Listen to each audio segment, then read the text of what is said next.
Muito bem, bom dia a todos. Um prazer estar com vocês nesse domingo friozinho, mas gostoso, e nesse evento, que é um evento que nós estamos começando a organizar, é o primeiro deles, e eu já estou vendo que realmente nós vamos fazer outros, porque é um assunto extremamente importante, e é um assunto que nós temos nos debruçado aí nos últimos 20 anos, na questão do olho seco, e vocês vão entender um pouquinho o porquê. Bom, para quem não me conhece, eu sou José Álvaro Pereira Gomes, sou professor no Departamento de Oftalmologia da Escola Paulista, sou presidente atual da Associação dos Portadores de Olho Seco. E eu vou falar um pouquinho sobre o que é essa associação e de onde veio a ideia. E a primeira coisa que eu acho que é importante a gente falar é sobre essa doença do olho seco. É uma doença que acomete milhões de pessoas no mundo inteiro e causa uma série de consequências médicas, sociais e econômicas. Só para vocês terem uma ideia de quão comum é o olho seco, esses são alguns dados dos trabalhos de epidemiologia, trabalhos que quantificam quantas pessoas têm de olho seco em determinadas regiões do mundo, e mais ou menos a prevalência ou a frequência vai de 7% até 50% da população.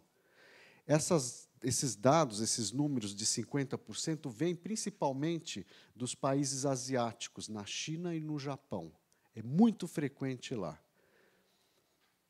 Mais recentemente, começaram a vir os números dos países em desenvolvimento, né? Alguns números também chamam bastante atenção. A Arábia Saudita, 32% da população. Cidade do México, no México, 40% da população. Um estudo feito no Brasil, o primeiro estudo pelo grupo da Unicamp, em torno de 13% da população. E nós, agora, ano passado, concluímos um estudo que teve o apoio da APOS, na cidade de São Paulo, seguindo um método epidemiológico assim bem definido, bem detalhado, nós chegamos a uma prevalência de 24% da população com olho seco. Então, esse foi o estudo São Paulo Olho Seco, né? Nós avaliamos e fizemos entrevistas em mais de 3.500 pacientes, nós encontramos uma prevalência em torno de 24% da população, mais em mulheres do que homens, com alguns fatores de risco interessantes. Idade acima dos 55 anos, hipertensas e pacientes que já usavam colírios medicamentosos. Um outro estudo interessante foi um estudo que nós fizemos agora numa outra população, na população de estudantes universitários da Unifesp e da Unicamp. Foram mais de 2.000 alunos universitários, uma média de idade mais ou menos 23 anos, e nós encontramos também uma prevalência de 23% dos jovens com olho seco. Isso chamou bastante atenção. Interessante também aqui, um pouco mais frequente nas estudantes em comparação com os estudantes do sexo masculino, e fatores de risco que a gente identificou nessa população. Número 1, o número de horas de uso de tela, de computador ou celular. Mais do que 8 horas, 6, 8 horas, quer dizer, realmente é um fator de risco importante para o desenvolvimento do olho seco. E a gente vai entender o porquê depois, durante essa manhã. Menos de 6 horas de sono, uso de contraceptivo oral e uso de lente de contato.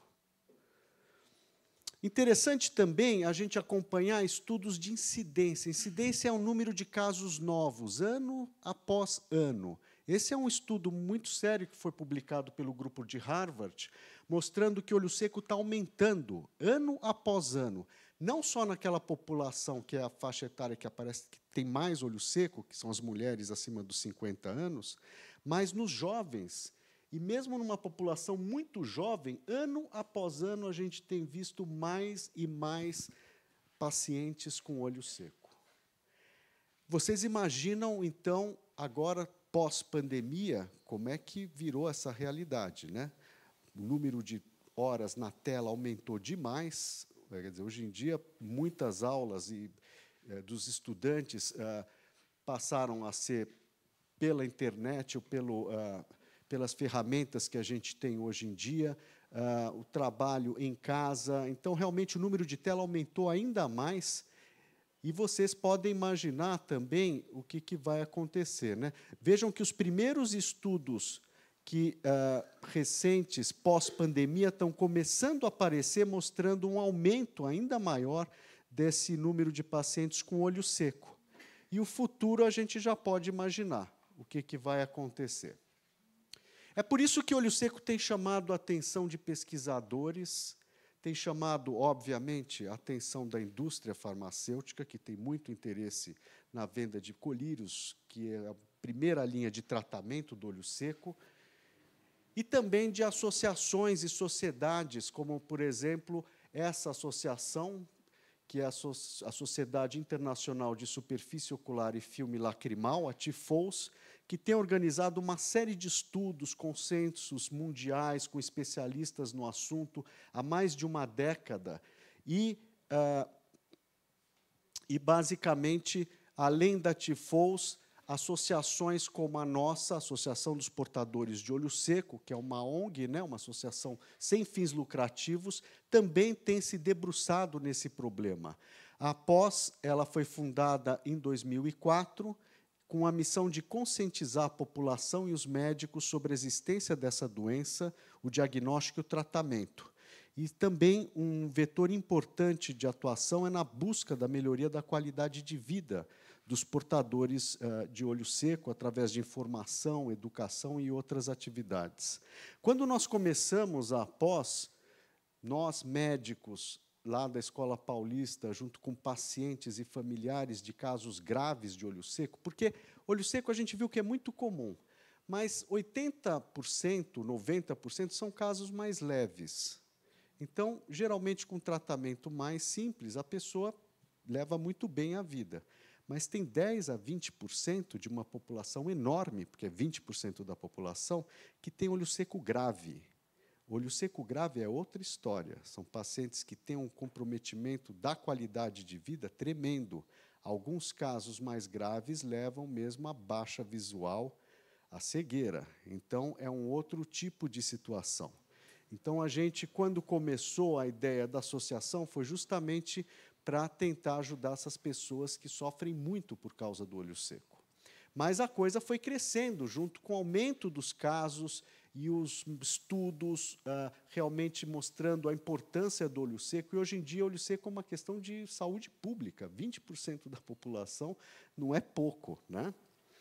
E aí veio essa ideia nossa e nós começamos a pós, que tem 4 vetores principais de atuação, junto aos médicos oftalmologistas, junto à população. Obviamente, a gente precisa da imprensa para estar divulgando essa questão do olho seco, e também algumas outras associações governamentais e não governamentais, onde a gente pode ter uma atuação para divulgar a questão do olho seco. A POS tem associados, um número grande de associados, que nós estamos agora revendo, recadastrando. Tem um administrativo com a secretária, que é a Márcia, que infelizmente não está aqui. A Patrícia também, que está começando agora, vai cuidar da parte de mídias sociais. Temos o nosso site, temos redes sociais, organizamos palestras educacionais há mais de 10 anos, né, em várias instituições, em serviços universitários, enfim, não só em São Paulo, mas em outras localidades, onde nós temos representantes médicos, Brasília, Rio de Janeiro, Curitiba, Porto Alegre. Nós temos também uma atuação junto à assessoria de imprensa, né, para ajudar a divulgar essa questão de olho seco, na imprensa escrita, falada e televisiva.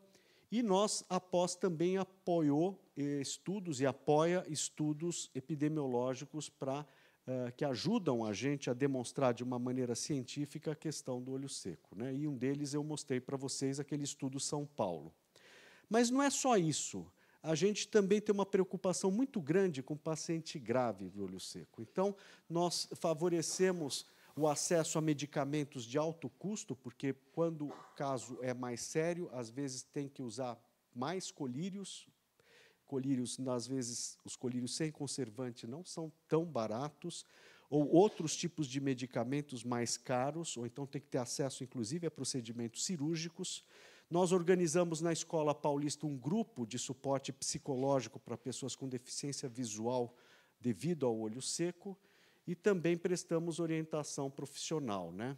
Já que a questão do olho seco, ela é uma questão que realmente é extremamente importante, e um dos estudos que a Após apoiou foi esse de qualidade de vida em pacientes com olho seco grave, mostrando que a qualidade de vida do paciente com olho seco grave é tão ruim quanto, por exemplo, um paciente recém-infartado ou paciente com uma doença grave como a AIDS, né? São pacientes que sentem desconforto nos olhos o tempo inteiro, pacientes que têm que comprar medicamentos, colírios, ou usar colírio a cada meia hora, 1 hora, e muitas vezes não têm recursos para comprar esse colírio. São pacientes que começam a ter um comprometimento visual, não conseguem exercer a sua atividade profissional, então afeta demais a qualidade de vida das pessoas.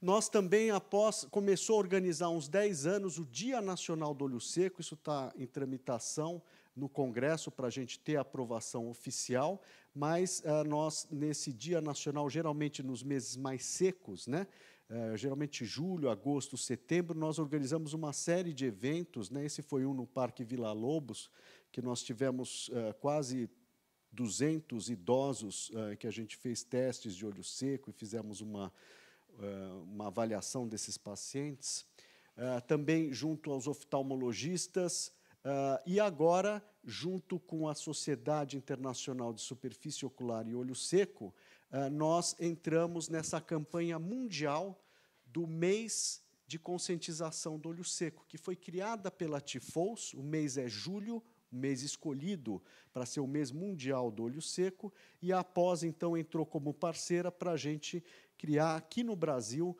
o nosso mês do olho seco. Isso já faz 4 anos, né, que nós iniciamos. Nós conseguimos achar uma cor bonita que representa uma água limpa, que seria a lágrima, que é a turquesa, né? Também já tinham sido usadas quase todas as cores para todas as doenças, mas nós encontramos o turquesa e nós, então, chamamos aqui no Brasil, Julho Turquesa, o mês da conscientização do olho seco. E agora, em 2023, realmente foi um ano que nós escolhemos para ter uma agenda bem cheia, com vários eventos,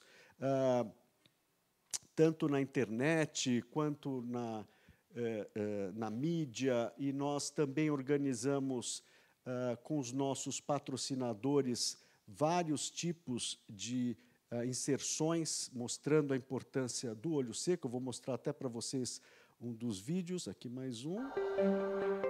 Esse é um vídeo que foi produzido pela equipe da Alcon, um dos nossos patrocinadores Diamante, né, para justamente estar falando sobre o olho seco.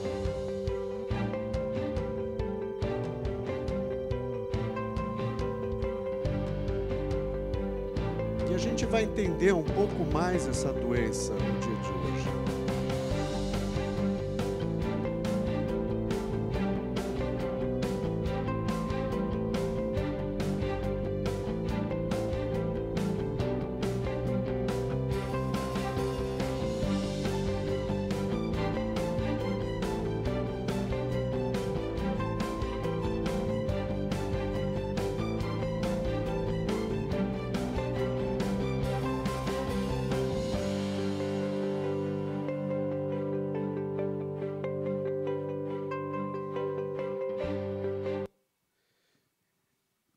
Então, nós estamos também organizando uma série de lives, de web meetings com parceria com as sociedades de oftalmologia, a Sociedade Brasileira de Oftalmologia, o Conselho Brasileiro de Oftalmologia, a Associação Pan-Americana de Oftalmologia, a Sociedade Brasileira de Córnea. Todas as sociedades estão engajadas na questão do Julho Turquesa, bem como a classe oftalmológica, pouco a pouco, né, está realmente entrando nessa vibe aí do Julho Turquesa. E nós, nesse ano, iluminamos a fachada dos departamentos de oftalmologia universitários, aqui é a Unifesp, a Escola Paulista de Medicina, toda turquesa, bem como também, graças à atuação do vereador Paulo Frausi, que é um médico, nós também iluminamos outros locais que eu vou mostrar na sequência. Aqui também os totens que nós produzimos para estarem sendo instalados nos departamentos de oftalmologia dos hospitais públicos e universitários. E aqui, com o apoio da Prefeitura de São Paulo, nós iluminamos o Viaduto do Chá, a sede da Prefeitura de São Paulo, edifício Matarazzo de turquesa. Iluminamos a Biblioteca Municipal e o pátio do colégio. Vejam que ficou tudo turquesa, e ano que vem, se Deus quiser, nós vamos conseguir durante o mês inteiro. Esse ano nós conseguimos alguns dias. E na semana passada, nós também conseguimos iluminar a Avenida Paulista, né? O prédio da Fiesp foi iluminado para justamente a gente estar divulgando aí para a população esse mês do Julho Turquesa.